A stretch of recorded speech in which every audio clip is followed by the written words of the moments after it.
Yeah. Бездік вайп, ешкім түсінбейді өттік сөйлейді сөздерінен секіріп родной дейді қой дейін тоқта гони жестко твоя доска не для наш пол твои слова это H2O. Ассалаумағалейкум ардақты көрермен, сіздермен бірге Кифотл бар. Және де бүгінгі біз түсірілімізді бастамастырмын, сіздермен бөлісетін жақсы жаңалығымыз бар. Оны Талғат ағамыздың өзі айтсын. Құрметті біздің YouTube арнамыздың көрермендері, каналымыздың басталғанына аз ғана уақыт болса да, санымыз 19 мыңға жетіп, өздеріңіздің ықыластарыңызға бөленіп жатырмыз. Ары қарайда сіздердің қолдауларыңыз бізге өте маңызды. Талғат Сақан YouTube каналы Қазақстанда алғашқы рет YouTube каналдан санымыз 100 мыңға жеткен кезде сіздердің араларыңыздан бір адамға тегін көлік сыйлайтын боламыз. Жеңімпазға қандай көлік болатыны алдағы видеоларымызда көретін боласыздар. Әр видеоларымыздың арасында сол көлігіміз туралы ақпарат беріліп отырады. Сол үшін де достар, осы видеоны барынша жақындарыңызға таратып, каналымыз тез арада 100 мың адамға толуға өздеріңіздің үлестеріңізді қосыңыздар. Әлемде көлік шығарушы алпауыт үш елді білеміз. Жапонды айттық, кәрісті айттық. Бүгінгі әңгімеміз неміс автопромы туралы болады. Ал бүгінгі біздің бас кейіпкеріміз Audi A6.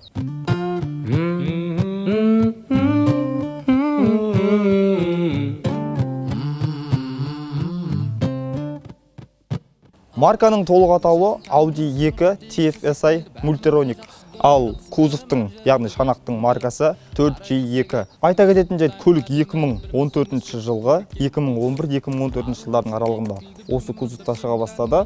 Көліктің капотының астында 180 аттың күші бар, турбиналы екі көлемдегі қозғалтқыш орналастырылған, қатар орналастырылған 4 цилиндрлі мотор және де 4 клапанды. Көліктің ең бірінші артықшылығы оның жанармай тұтыну көлемі 100 шақырымға қала ішінде 8-де 1 литр, ал трассада 5-те 4, ал аралық коэффициенті 6-та 4 литр екен. Жалпы Audi компаниясының тарихы 1899 жылдан басталады. Компанияның негізін салушы Август Хорх деген кісі неміс. Жалпы Audi деген атау қайдан пайда болды?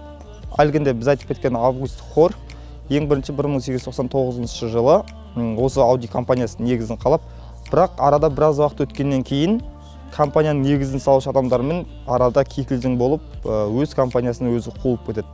Одан кейін Август достарынан 200 мың неміс маркасын қарызға алып, осындай керемет компанияның негізін салады. Жалпы 1934 жылдан бастап компания толық Audi Corporation деген атауға ие болды. Оған дейін бірнеше атпен жұмыс істеді. Audi, Хорх деген секілді. Audi деген атаудың пайда болуын айтайық. Жалпы Хорхтың фамилиясының өзі сөйлеу, яғни орысша диктовать деген мағынаны береді екен. Бір күні Хорх баласының латын тілінде оқып отқанын көреді. Сонда жаңағы өзінің фамилиясы, яғни атасының аты Хорх қой. Айту, иә. Соның ішіндегі латын тілінде баласы аудиенс деген сөз айтып қалады, яғни Audi, диктовать, айту деген сөз осы жерден пайда болды дейді. Кездейсоқ, бірақ тамаша атау. Ал Audi'дің логотипінде орналасқан мынау 4 сақина. Бұның анықтамасы өте оңай. Жаңағы Август көкеннің негізін қалаған 4 компаниясының бірігуінен құрылған компания болғаннан кейін осы 4 сақинаны бір логотиппе біріктірген. Дым фантазия жоқ па? Бірақ дым фантазиясы жоқ адам бұндай компанияның негізін қалайды, оны осы аяққа тұрғызады деп айтуға сену қиын, жарайды. Ең бірінші көліктің сыртқы тұрқына, яғни сыртқы бейнесіне тоқталып кетейік. Audi, Mercedes, BMW үшеуінің де ең бірінші өзінің ерекшеліктері олардың мұндағы торында, радиатор торы. Audi'дің әдеткі торы осылай, цилиндр пішіндес. Ал Audi A6-ның 2014 жылы үлгісінің фары өте тіпті керемет. Шеті диодталған фаралар. Одан кейінгі мынау алыс жақын шамдары, ондағы бұрылыс шамдары барлығы өзінің рет-ретімен орналасқан. Жалпы көліктің тұрқының өзі қалай айтсақ болады, таза бір талғанмен жасалған көлік екені көрініп тұр. Сыртқы пішініне ешқандай мін қоя алмайсыз. Негізі бұл көлікті орта санаттағы бизнес класс деп айтады. Сондықтан бүкіл көліктердің жаңғы айналарында бұрылыс шамдарын қайталағыштар орналасқан. Және де кілтсіз доступ. Көліктің есіктері әжептәуір үлкен, тұрқы да ұзын, 4915 мм, ал ені 1874. Әжептәуір үлкен. Тұтынатын жанармай түрі ол бензин, ал көліктің багындағы жанармай сыйымдылығы 65 литр. Жаңағы 100-ге 803 литр дейтін есептейтін болсақ, сіз бір полный бакпен Шымкентке шуылдап жетіп барасыз. Ал енді көліктің артқы жағына тоқталайық. Жалпы тағы бір айтып кететін нәрсе, көліктің айналасы толық қауіп қатерден алған сезу датчиктарымен жабдықталған. Көліктің артында да орналасқан олар. Жалпы көліктің артқы дизайнына қарасақ, өте тамаша, көзге бірден түседі, тартымды, әрі қымбат көрінеді, таза немістік сапа екені білініп тұр. Мұндағы ортасында орналастырылған логотип, ешқандай пафос жоқ. Тек қана ақ түстің үстіне осы логотипті қоя салған. Ал артқы фаралары, мұндағы стоп шамдарының барлықтары, енді білмеймін, әдемі пішінге енгізіліп, астындағы марканың моделі A6, одан кейін TFSI кішігірім атауы. Білмеймін, артық алып қосар ештеңе жоқ. Көліктің жүксалғышына келейік. Жүксалғышының көлемі 530 литр. 530 литр ойлаңызшы. Жерге бөлген емес, егер сіз Шымкенттікі болатын болсаңыз, көліктің жүксалғышын ашқан кездегі ең бірінші сөзіңіз: "Вай-вай! Не деген багажина?" Өткен действительно, ойбай ғой. Өте үлкен. Алты ғой емін еркін барады. Артында. Жарап кеттік. Ендеше көліктің салонына оралайық.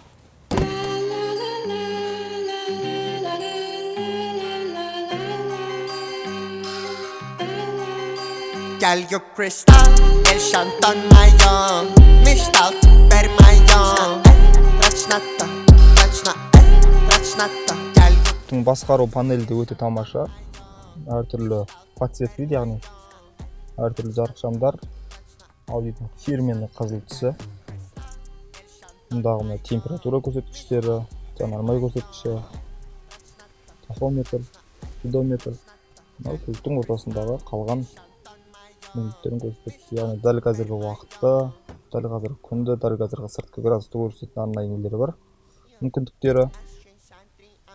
Айта кететін нәрсе, мұнда тағы көрсетіп берген көліктің жүріс, көліктің пробегі, яғни жүріс жолы 123 мың километр. Және де мұнда орналасқан пернелерге оралып кетейік. Бұл айнаны электронды басқарғыш, айна жылытқыш. Және де айтпақшы, аудиолердің рөлі біреу білсе, біреу білмес. Мұндағы рөл кор, яғни гидроусилитель емес, электронды күшейткіш, яғни электроусилитель болып табылады. Жаңағы мультимедиа басқарғышы мұнда да бар. Келесі алға артқа кнопкалары, мынау дауысты ұлғайтып азайтатын кнопкасы, мынау дауысын басқару кнопкалары. Ал мұнда сигнал. Көліктің ең аз комплектациясының өзінде мұнда 4 жолаушының нектерін көтеріп түсіргіші. Аудидің тағы да бір айтып кететін нәрсе, ол аудидің жолаушыларға деген қауіпсіздікті жасауы. Мұндағы airbag біреу, мұнда екеу, мұнда үшіншісі орналасқан. Және де бұл ең төменгі комплектацияларының бірі. Көлік салонының алдыңғы бөлігі туралы айтылатын әңгімеміз осымен тәмам. Көліктің артқы жағына көшейік. Жалпы қай санатта болмасын, көліктің аты бизнес класс, сондықтан көліктің артында да жолаушыларға тиісті, керекті комфорттың жағдайдың барлығы жасалған. Ең бірінші мұндағы жарықтары. Және де көліктің артында көлем өте үлкен. Мұндағы мынау шынтақ тірегіш. Шынтақ тірегіштің астында да жолаушыларға арнайы алғашқы көмек көрсететін қобдишасы бар. Көп көлікте жоқ бар. Және де емін еркін тіреп барсаңыз болады. Асты кең, өзі де жұмсақ. Жалпы өндірушілердің айтуынша бұл 5 жолаушыға арналған көлік дейді. Шында артында 3 жолаушы емін-еркін отырып баратындай орын бар. Оны мұнда бас дирекциясында айтуға болады.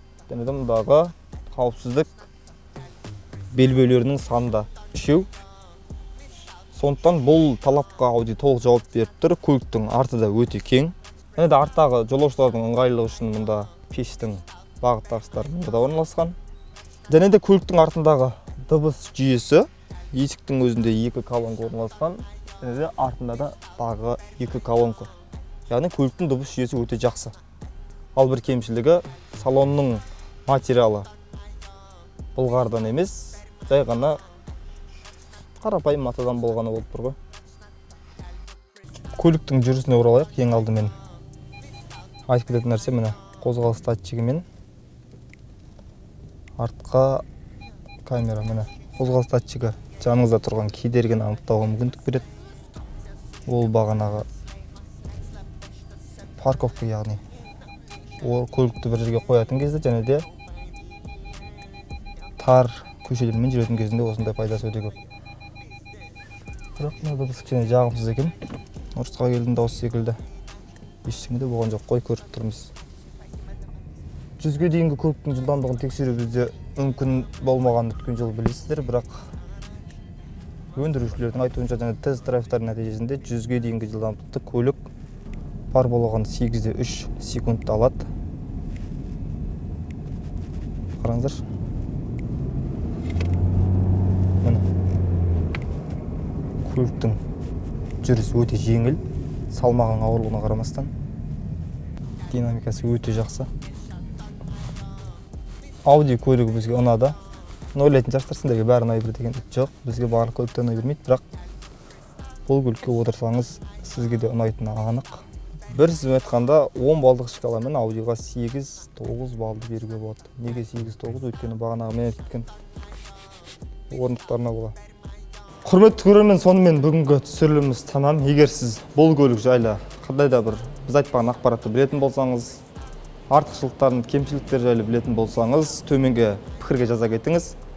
Және де біз сіздердің ескерткендеріңіздей әр түсірілім сайын өзімізді алға қарай дұрыс жағынан дамытуға тырысып келеміз. Классикалық форманы да алдық, шашты да түзеттік. Және де алдағы уақытта да кәсіби тұрғыдан дамып, сіздерді қуанта береміз деген сенімдеміз. Q-Photo бар, сіздің автокөлік саласындағы сенімді серіктесіңіз. Calgo Cristal, el Chanton Mayon, Mishtal Super Mayon.